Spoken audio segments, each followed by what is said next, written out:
Thank you so much. I loved being a part of Rock Your Midlife. I think it's so important that we as women are talking about these important things and not feeling stuck, but instead getting excited about these next chapters that we're stepping into. And it was so wonderful to hear your top five and how they are so aligned with many of the things I teach. And again, I think getting close to our dreams and goals will help us start taking action on the things that maybe we've been slow moving on. But thanks for Awesome. having me. Thank you, Megan. Welcome to the Rock Your Midlife podcast, your transformative sanctuary designed to guide you through self discovery and provide the tools you need to find your purpose and navigate life authentically. Whether you want to optimize your health, boost your happiness, or deepen your self love, this podcast is your ultimate toolkit. Welcome to Rock Your Midlife. I'm Dr. Ellen Albertson, the Midlife Whisperer, and today we are going to talk about how you can get unstuck and find the energy, confidence, and clarity to make your next chapter your best chapter.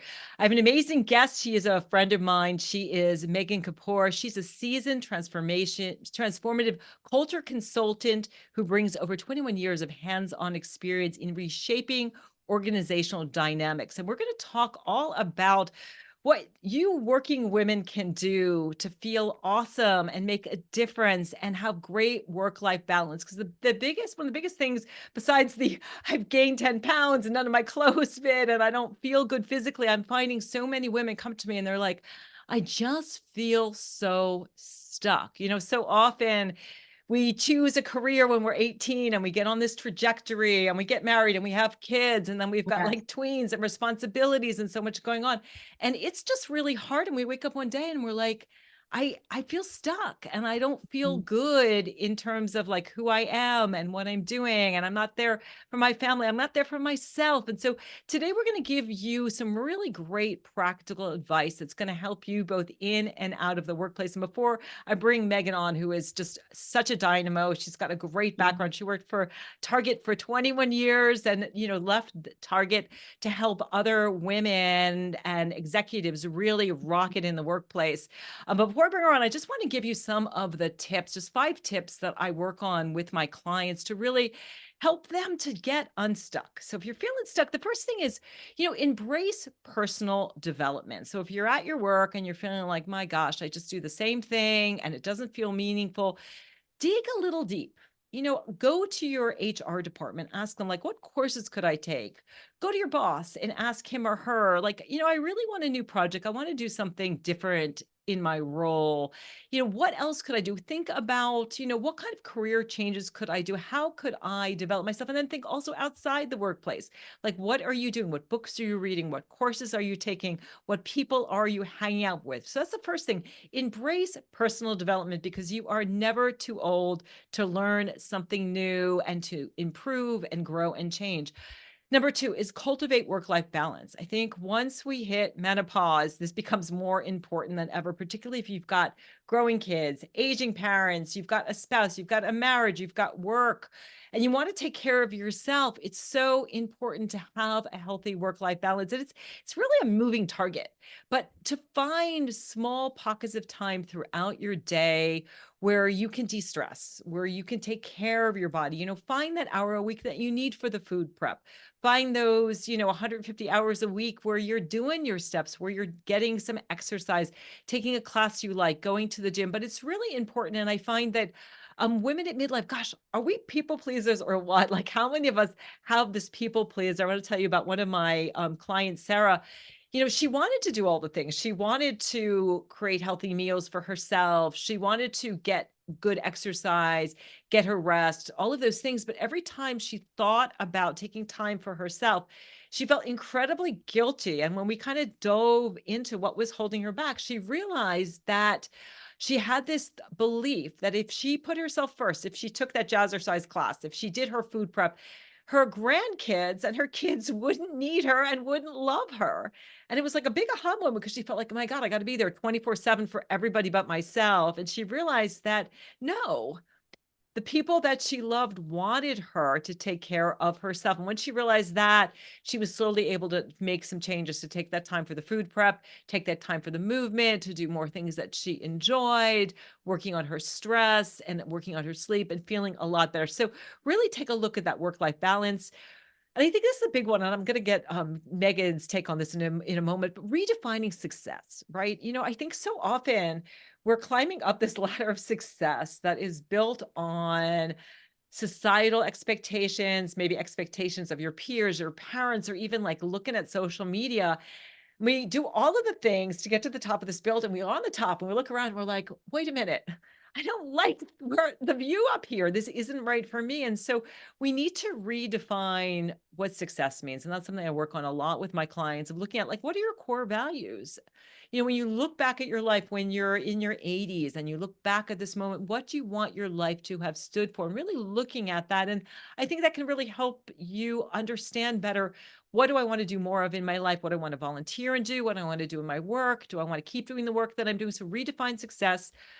Next is leverage networking and a support system. And both Megan and I are here. We are both coaches, full on. Get some support, women. Really, women supporting women is a thing. We are no longer competing with each other. We are all here to lift each other up. So, get your sisters on board with you, your friends, your family, your partner. Get a coach if you need it.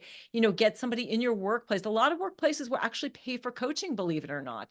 So get the support you need so you can feel and do your best. And also, this is kind of piggybacking on that. Consider career coaching or therapy. So if you are struggling with low mood, maybe even depression, don't shy away. I've had therapy. Therapy is really different. Women at midlife have the highest level of depression for any group for their age and gender. So maybe you do need to see a therapist. Maybe you want to like reevaluate your marriage or your career. You want to see a career coach. So get some support, get some therapy, get some coaching, but you don't have to stay stuck. So let me know if you're watching this on YouTube or if you want to email me at the Midlife Whisper. Let me know what's one change you're going to make today that you're going to commit to. Write it down, take some steps, and just do it because life is short. So why not really knock it out of the park? So speaking of knocking out of the park, I want you to meet my friend, Megan Kuiper. We actually met through Cash Flow CEO. We are both doing this together. It's a tremendous program that is run by Belinda Rosenberg. She is an incredible coach who's really helping us learn how to be a cash boss, which I know for me is a good thing, right? And so Megan is right there with me. She is just knocking her business really out of the park. She is, again, a transformative cultural consultant, and she brings over 21 years of hands-on experience in reshaping organizational dynamics through her unique blend of leadership insight and high-performance coaching. She takes her clients on a transformative journey that goes beyond the ordinary. She crafts a narrative of growth, resilience, and success so that you can really elevate yourself and your organization and also the corporate culture, because corporate culture really could use a bit of a makeover, particularly in terms of how we're viewing and supporting midlife women, women going through menopause. So welcome to Rock Your Midlife, Megan. So good to see you Thank here. you. I'm excited to be here. So tell us your own story. You worked for Target for 21 years, which I can imagine was fun. I actually was in retailing when I got out of college. My first job, I worked for Battis Retail Group. They own Saks and Gibbons and Marshall Field. Oh, So I was in cool. retailing Oh, early yeah. in my career, realized the corporate world wasn't for me, went back to school, became a dietitian. But you were there for 21 years. Tell us, how did you get into retailing? What did you do? And then what was that moment where you realized, my goodness, I got to make a change? Yeah, definitely. Well, I'm excited to share. So, I actually grew up in an entrepreneurial family. So, it was pretty interesting that right out of college, I was recruited by Target and I relocated to the Twin Cities area in Minnesota and started my journey being an executive in stores. And it was the best fit. I was able to lead in my most truest self and bring my energy. And I started to grow very quickly within the company. And I think on my 26th birthday, I received my own store to turn around and had my first big move. And I just loved it so much. And in those early years, I also had met my husband, and he moved across the country for me so he could continue to grow personally, but also get married. And he always has been the biggest supporter of my career journey.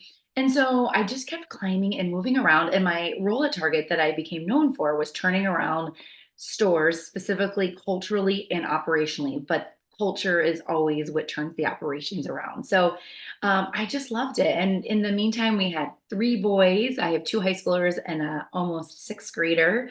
And we moved to it was our third move, and I was around the Midwest, and I was starting to open a brand new Target store. So it was a really special opportunity where I got to start the store and the team the right way. But in that journey, I started driving to work and really feeling like, is this all there is for me? And I had these feelings, but I, of course, hid them and kept them to myself. And it started to rear its head when I started to understand what anxiety was for the first time. And it was a really hard time because I was on the face of things very successful and thriving in the workplace, but I was coming home and I started to have panic attacks. And again, I was hiding it. And I remember we were on a trip, or we were heading to the airport to head out on a family trip. So I had my scheduled time off and everything. And I had this sensation of having to go to the bathroom very urgently. It was 4 in the morning. And, just, it was my first panic attack I had ever had. And during that trip, my husband looked at me and really said, we need to see if you can get help or see what's going on, because it's not making sense per se. And in that journey of figuring everything out, I realized that unintentionally, I had tied my identity and worth to my career. And, as a young child, I think about how we like think about our future. And for me, I actually always thought I'd be a boy mom, which I am. And, I envisioned having a successful career and a beautiful home and all the things. And then I had it and I wasn't even fulfilled. And so basically, how I learned to untangle this situation I was in was to invest in a mindset coach. And within 6 months of working with this coach, I untangled the mess I was in as it related to, I became more aligned again. I was able to pull that leadership blueprint out that I was born with and dust it off and have that confidence again. I started being a more present mom and wife, and it was the best thing. And as I was learning these tools and finding new habits and strategies to stay balanced, I couldn't help but share it with the world. And so in that journey, I first started serving a lot of my peers actually in my corporation, and they honored it so well. And they had special groups I was leading across the nation. And it was really special to be able to leverage what I had learned to help others, get out of this grind and not just like surviving each day, but actually thriving. And so I started a little business on the side. And over the course of the years, I was finding more life in my coaching business than in my target career. And I had a boss that supported me doing this other endeavor, and it was the most special thing. But I remember we had a status, it's probably been 18 months ago, and I wrote on the status that I wrote the word career exploration. And to a boss in the corporate world, that gives them a heart attack. But I had to be so honest that I was really good at what I was doing in my corporate world, but I wasn't growing at all. Mm, I was just excelling at basically my status quo job in a yeah. way. And so I started working with a new high performance coach who I'm still working with. And it continued to push me. And I love this idea when you were talking about the importance of investing in a coach. I feel like coaches help us see things that we can't always see for ourselves, or they at least help us actually acknowledge it. And that's what I found. And in my journey of working with my high performance coach, I would gush about my coaching business. And then I started doing keynote speaking and event speaking for companies to bring this energy and culture to them.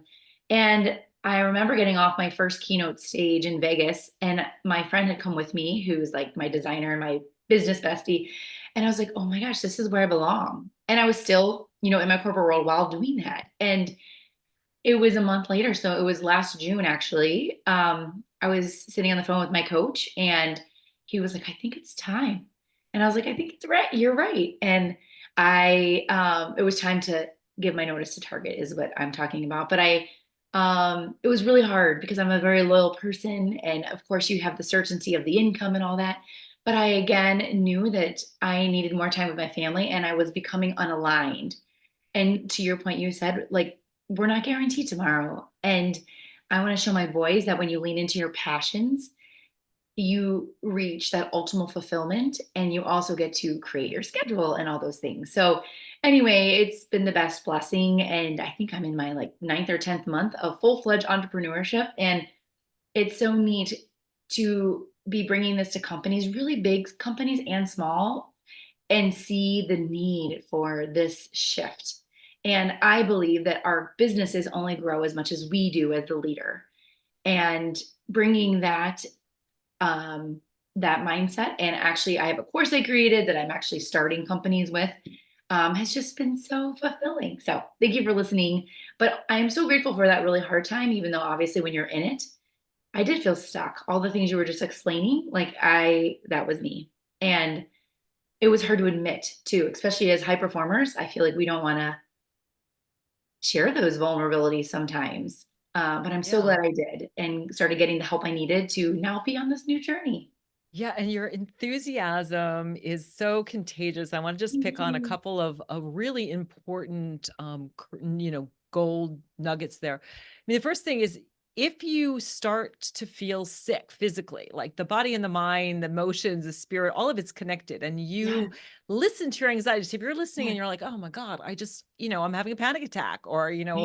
needing to go to the bathroom, all of those things is like, it's your soul screaming and saying it's time for change, and also feeling like it's okay to step outside the status quo and say, you know what, I'm doing the same old thing all the time. I Yeah. need growth. I need change. We don't stop growing and changing when we hit midlife. In fact, I think when we hit midlife, Mhm. particularly, we're in this chrysalis and we start really reevaluating, like, who am I? What makes me happy? What do I want to do? So I love that you had the courage to do it. And one thing I super want to pick up on, which I talked about yesterday in my reel, is that self-worth is not contingent on anything.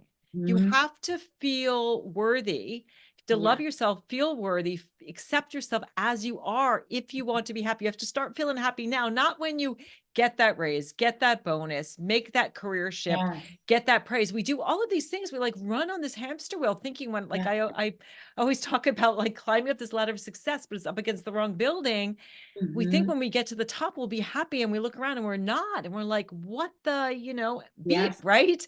But you Yes. were like brave enough to just be like, you know what? First, I need to work on myself and figure out what the heck is going on here because I'm not Yes. happy. Yes. And I think, and I had another conversation with someone today and sort of talking about this midlife time where, it's okay to take a pause. Like we were talking about specifically, we're talking about sexuality and saying it's okay to say, you know what, I don't want to be doing this right now, or I want to be doing that, or I feel this way.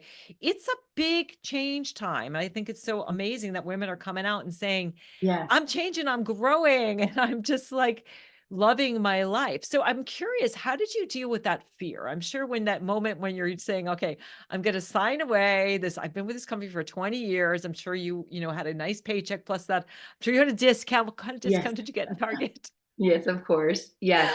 I would be, I'm dangerous in Target. I am. It's one of my Yeah. absolute favorite stores. But all of those things, the health plan, I get this from women all the time. Well, I don't want to leave the health plan. I don't want to leave the steady paycheck. Particularly, I meet a lot of women who have been in corporate gigs or they're engineers. And they're like, I don't want to do this anymore. I want to be a coach. I want to do Yeah. something in Yeah. health and wellness.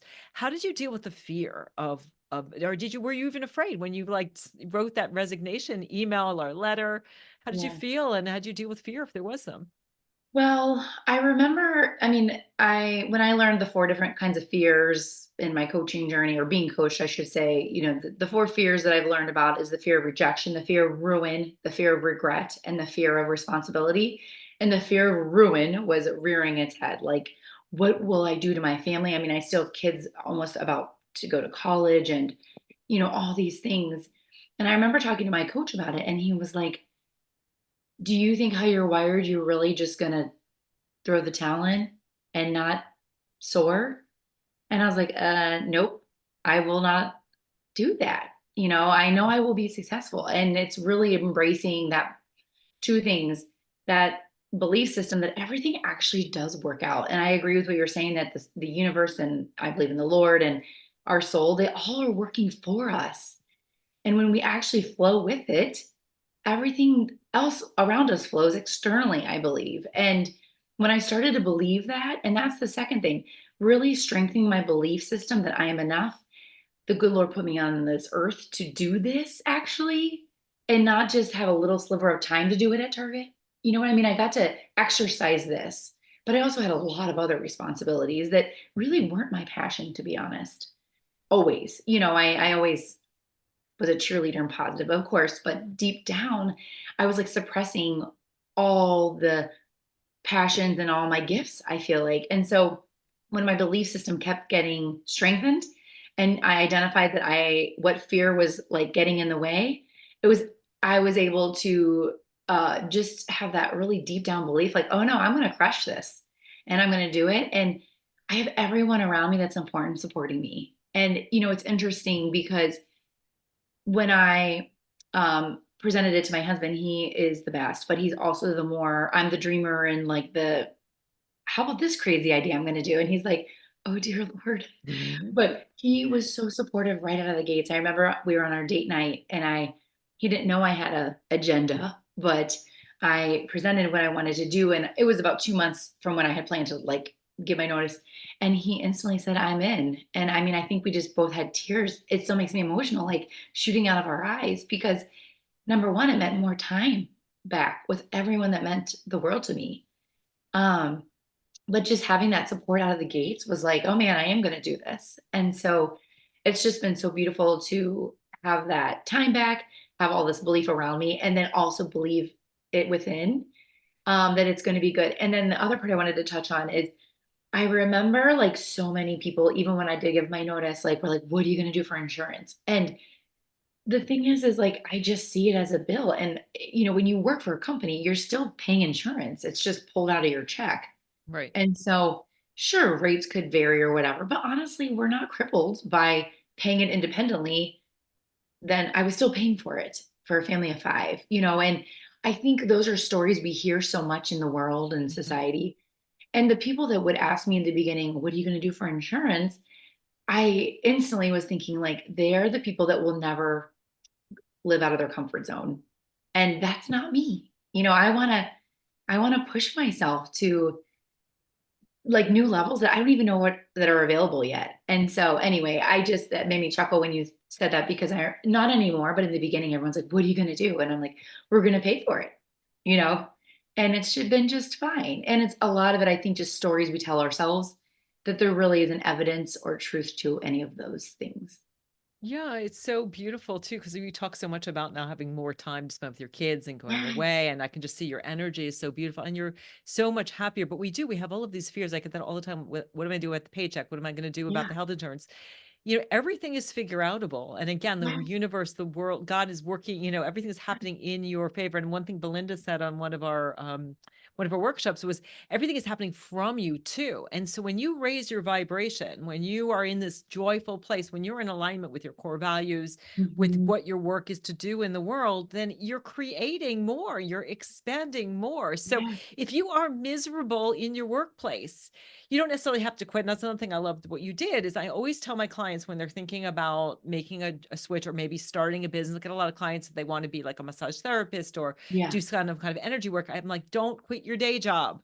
Start working on this on the side like you did. You Yes. started your side business. And Yeah. so you started this, you realized you could do it, you loved it, you had great connections, and then you made the leap. And then you also were like figuring out, being realistic about I'm making money, I'll be able to pay for these things like insurance and where I'll Mm. be able to do it. And you really trusted, that was another big issue. You trusted that you were here for a reason. You Yeah. followed the breadcrumbs of your gifts. So let's talk a Yeah. little bit about the actual work that you do, because I Yes. feel like, there's a lot of changes in corporate America right now, right? There's a lot of companies that want to be responsible, that want to create happy, fulfilling workplaces. And you really say that dreaming brings growth to the workplace. Can you talk a little bit about that and kind of how you help people in the corporate environment really be more productive and happier and more fulfilled? Yes.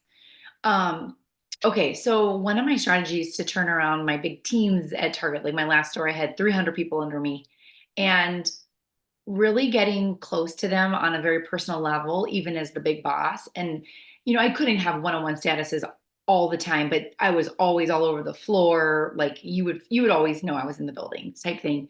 But part of it was me always understanding what their personal dreams were.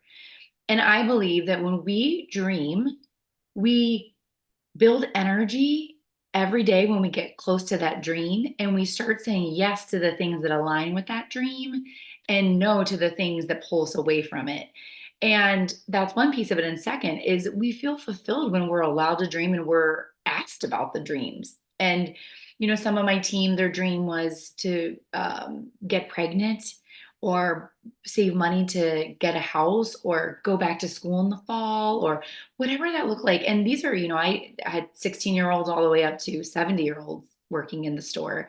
And when people are that engaged and feel like part of their job is to dream, they will literally give results to you in the business that are unmeasurable, truthfully. Like, I would have 6 to 12 months to turn around a store. I could do it in 3 months because this culture would just ignite with more joy and energy and this sense of belonging. And I feel like feeling like you belong is really, really important to feeling like you can actually be your authentic self and your voice actually matters. And so I think about even when I started dreaming was in 2019. And I also started out by being a health and wellness coach.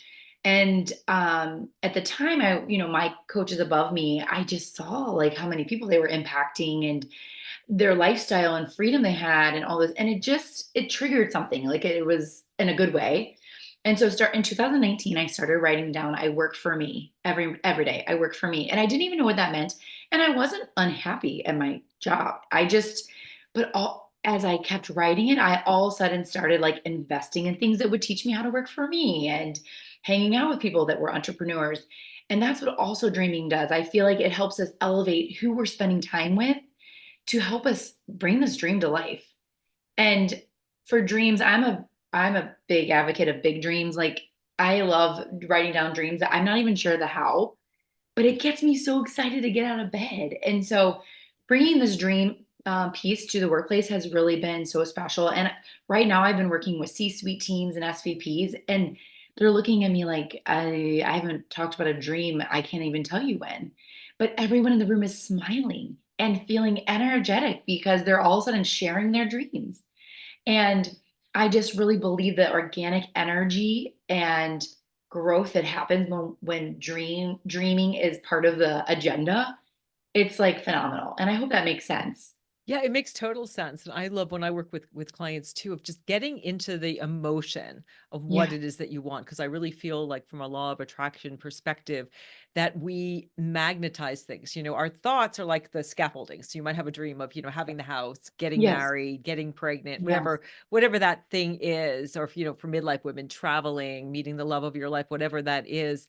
But then the energy, like that's where you come in. I just love your energy. It's really, Thank you. if you're listening and you're struggling in the workplace and you want your work environment to be transformed, I encourage you to reach out to Megan because she Thank you. really has unbelievably infectious energy. She is Thank joyful, she you. is happy, but that is, you're right. When we're dreaming, we're looking at the positive, we're looking at the best that we can have. And we're also, connecting, Liz, you talked about with God, with our source, with our Yes. spirit, and what we Yes. all have gifts. Like I have a wonderful neighbor. She's like 70 and her kids keep saying, why don't you retire? And what she does is she goes around, she helps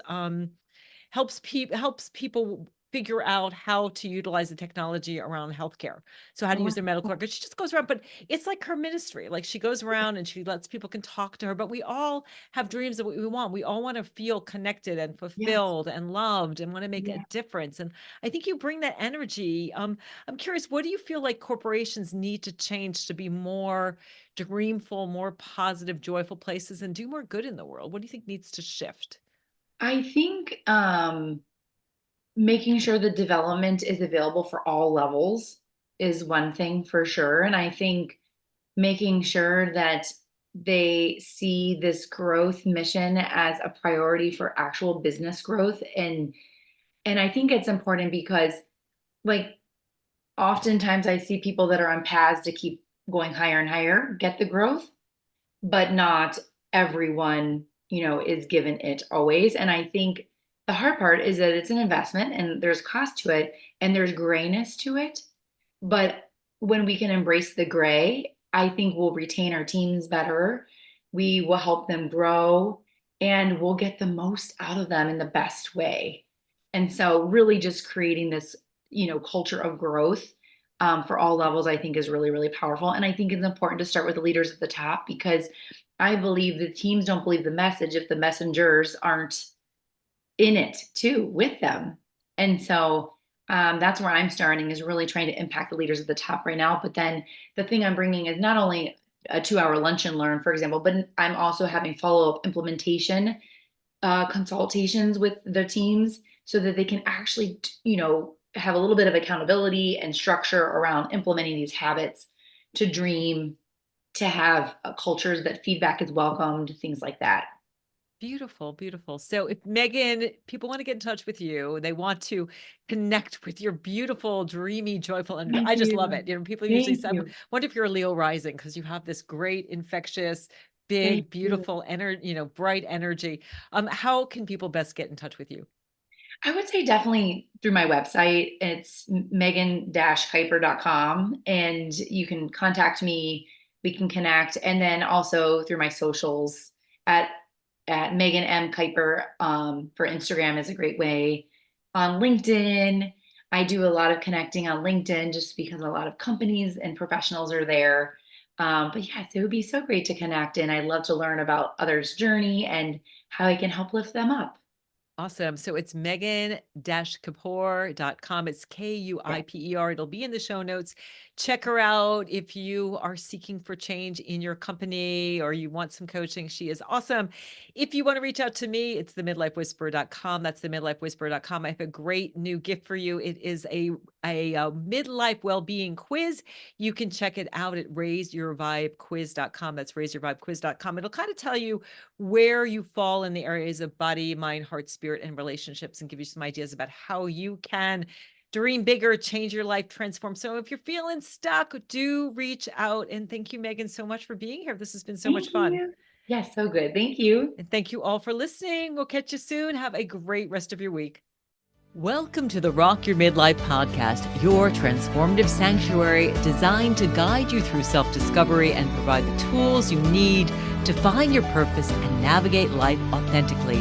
Whether you want to optimize your health, boost your happiness, or deepen your self-love, this podcast is your ultimate toolkit.